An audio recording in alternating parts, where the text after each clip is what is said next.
Welcome, Captains. This is your host, USS Endeavor, and we have reached the legendary tier U.S. Destroyer, the Gearing. However, I must be honest, I do not feel, in my opinion, that's backed by stats, that this is the best ship of the line. I personally believe that title is reserved for the Sumner, and I have the stats to back up my claim. So stick with me on this, and let's take a look at a side-by-side comparison of the Gearing versus the Sumner. And we're going to start with the Commander, which is very familiar. Here's a quick shot. Vincent Mordoff. It's the exact same build that I am using for both the Gearing and the Sumner. And here's another look at the Gearing itself with its mod slots. And the Sumner is using the exact same setup. Sumner being fully maxed, this is what we have with the consumables. The smoke and speed boost hasn't changed since the Clemson. Moving on to survivability. This is the only biggest disparity between the Gearing and the Sumner. The hit points on the Gearing with my build has 24,000. The hit points on the Sumner, 22,140. I know what you're saying. Well, that's a pretty big difference. Well, not really. Let's take a look at the rest. The artillery. There's literally nothing different here, with the difference being the range. The range on the Gearing, 10.7. Sumner, 10.9. Every other stat line is the same. 2.4 seconds, 180-degree turn time's the same. HE shell, AP shell damage, same fire chance. So Sumner wins in this category. On to the torpedoes. The Gearing and the Sumner have identical stats, with the only thing different being the reload time.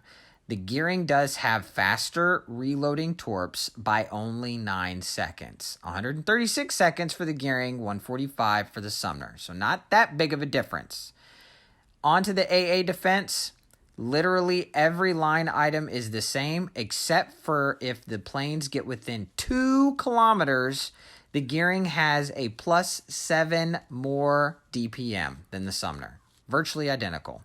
Here, the maneuverability goes to the Sumner, again, with half a knot extra speed, 20 meter better turning circle radius, and a 0.2 better rudder shift time. Now, I know it's not that big of a difference, but the fact that the Gearing is legendary and the Sumner's tier 8, Sumner's better.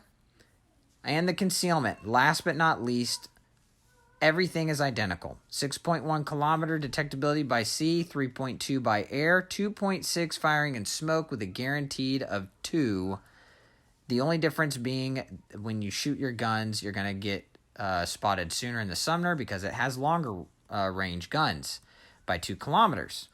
The Gearing, I've got a 61% win rate. Not as many games in it, but it's still a 61% win rate. So no complaints or comparisons there.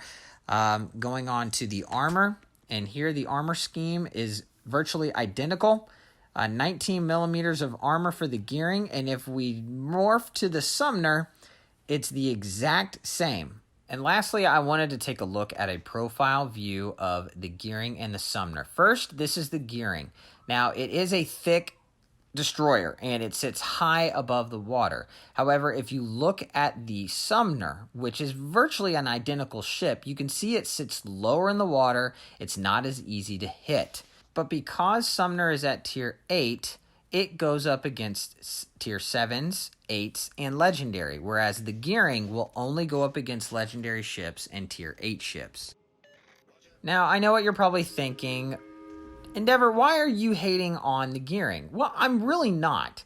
But the one thing that doesn't make a lot of sense to me is that if they really wanted to make a stark difference between the Gearing and the Sumner, my point is that it's just simply not showing in the stats.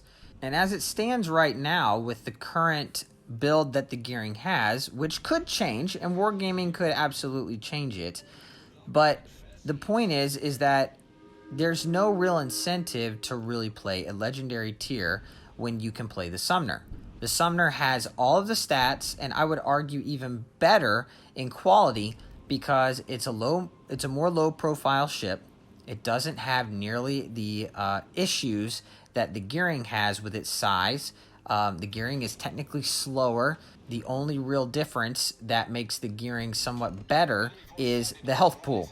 24,000 versus 22,000 and some change, albeit some low change, does make the gearing slightly better. And if a gearing and a Sumner with a very similar build went toe-to-toe, yes, technically on paper, a gearing should survive over a Sumner, but the gearing would be left with virtually no health.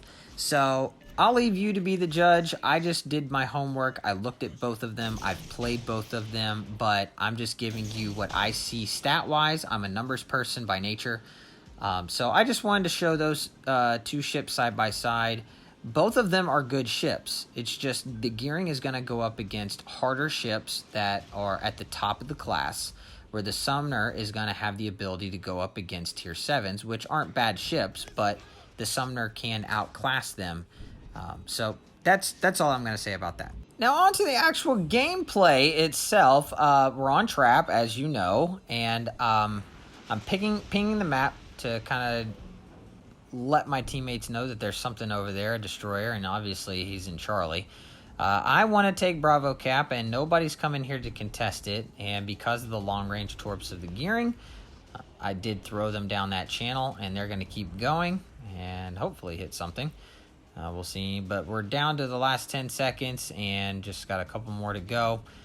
So I need to be cognizant, again, of the radar cruisers and the destroyers. So we have a Minotaur that could potentially have a radar, but most people play them with smoke. So my real biggest threat that I absolutely know of is the Worcester, and we know very much about the Worcester from the last video when I was playing the Sumner, and he took us out at the last minute to secure the win for his team.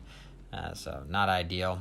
We finally have the cap, so I take a shot just to kind of see where I'm at. I didn't think anything would be spotting me, but it's got to be the destroyer that is in the cap that is right next to me on the left.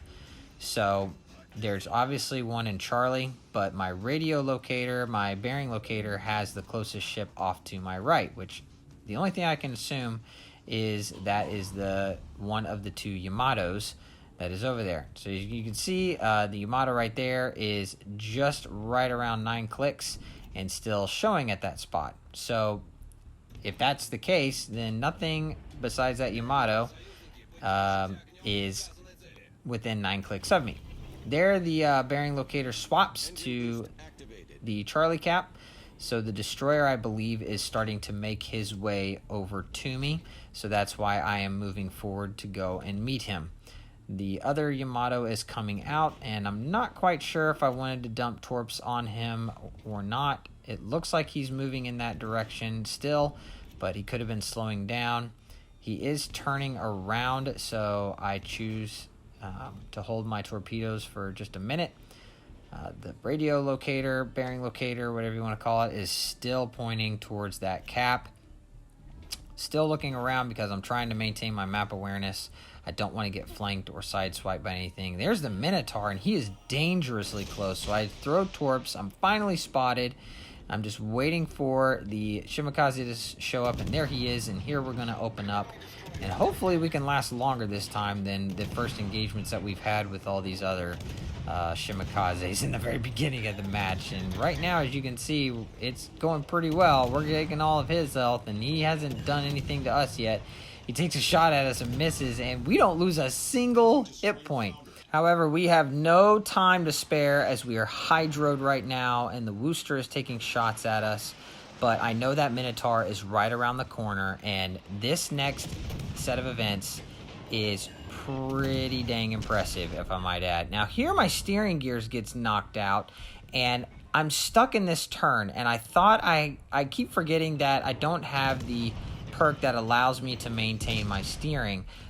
Otherwise, I would have stayed bowed in, and I probably would have been able to negate all that damage against me. But 15 citadels against that Minotaur, and if I would have stayed bow in, I think I would have kept over half of my health. But I forgot that with the Leviathan perk, if you get your engine or steering knocked out, it stays stuck. As far as your steering, it stays stuck in the position, so you'll continually move in whatever direction you were moving when it was knocked out, which in this case, I was moving left. So I opened up my broadside a little too much, and he was able to chunk me really good. So that's... looking back on it, in the moment, I was just so focused on shooting a Citadel, I wasn't really paying attention to the fact that my steering had gotten knocked out, and I tried to maintain staying bow in, and when you're zoomed in on them, you can't really tell the direction of your ship, so that's kind of on me. But we're still alive. We took out a Minotaur up close, and here comes another Shimakaze, a full health at that, and I'm down to nothing. And so here we go. We're gunning him down, and what did I say last time? When you have the ability to shoot, shoot. And here he decided to shoot torpedoes at me as opposed to keep gunning me down, and I still don't get the kill. And here I'm trying to dodge these torps, and I do. All right, so now all we got to do is drop spot, and then the rest of these ships, I think we're going to be able to have a really good time. And never mind, that was the Iwami, and he I-whammed me, and I'm out.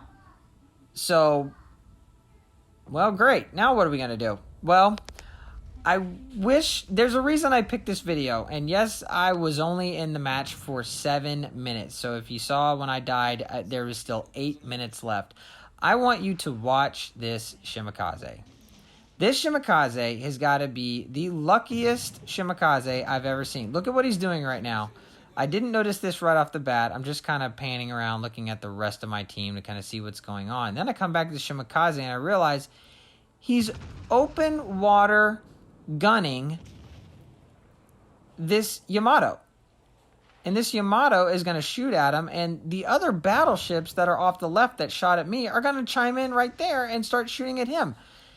And apparently they had no trouble hitting me, but they can't hit this Shimakaze who relies on stealth and concealment. And he's open water gunning these ships. And he gets a torpedo on the Yamato and doesn't finish him off, which is crazy because his torpedoes do stupid amounts of damage. And I'm like, oh, this guy's dead. And they can't hit him. There they took a decent whack at him. And then he gets hit again. So I'm like, okay, he's got to learn his lesson and drop spot. But no, he's still shooting. And here I'm going to fast forward. And I'm like, maybe that was a fluke. But now he's gunning the Iwami with the other battleship that's right there. And I do not understand. They are not shooting at him. And when they do shoot at him, they miss him. This is the luckiest Shimakaze player I've ever seen. Don't do this, people. Don't do this. See, that shot missed. And that's the Iwami with pinpoint accuracy. So he threw torps down at the Iwami. And he was going to go down anyway, but these torps are going to hit, and the Shimakaze is going to get rewarded with another kill. So here I'm fast forwarding again, and this Yamato is shooting HE shells at another battleship. So I'm just kind of showcasing all the kind of crazy stuff that I saw in this match. And here the Shimakaze is low, bum rushing this battleship again. Gets torps off, kills him, open water gunning, not fully exposed. It was just insane watching this. And here I'm just going to fast forward to the end. Now remember, I died 7 minutes into the game. And it went pretty much to the whole way. And my score is 3,200 base XP.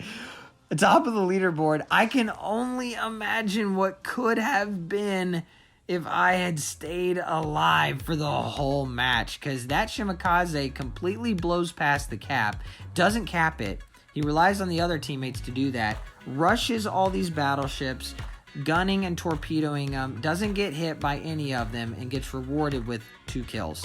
It was just insane. But I thought I did well at the very beginning. Obviously, Wargaming thought I did good enough to reward me with that score and top of the leaderboard. Thankfully, we won, but oh my gosh, it's crazy out there in Legendary Tier. I know you guys have experienced it, and we're going to experience it some more. But anyway, that's going to do it for me. That's going to do it for the gearing, and that's going to do it for this series. The American DD line has finally come to a close. It's a great gunboat line. I really highly suggest you take a look into it. and we're going to showcase a new line starting Monday of next week. But until then, fair winds and fair seas, captains. Thank you so much for tuning in. I appreciate this so much. I appreciate you guys. This is the USS Endeavor signing off.